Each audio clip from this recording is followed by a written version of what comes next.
उजनी ते सोलापूर जलवाहिनी जुनी झाल्यामुळे त्याला वारंवार गळती होत आहे। याचा परिणाम शहराच्या पाणी पुरवठ्यावर होत आहे।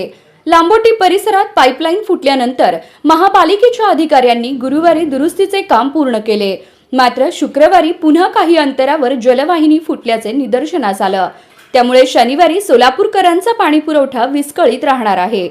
मंगळवारी लांबोटी उड्डाण पुलाजवळ जलवाहिनी फुटल्याने मोठ्या प्रमाणावर पाणी वाया गेले होते।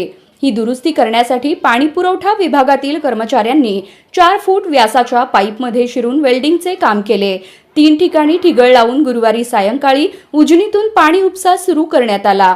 मात्र दुरुस्तीच्या जागेपासून काही अंतरावर पुन्हा पाईपलाईन फुटल्याने अधिकाऱ्यांची डोकेदुखी वाढली आहे।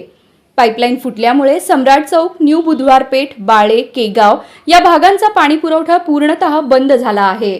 या भागांना आधीच 3 दिवसाआड पाणी मिळत होते। आता या नवीन दुरुस्तीमुळे 5 दिवस पाणी मिळणार नसल्याची शक्यता आहे। शनिवारी उजनी धरणातून पाणी उपसा होणार नाही, त्यामुळे मध्यवर्ती भागांनाही पाणी टंचाईचा सामना करावा लागणार आहे। यामुळे पाणी पुरवठ्याचा प्रश्न गंभीर बनत चालला असून शहरातील नागरिकांनी संताप व्यक्त केला आहे।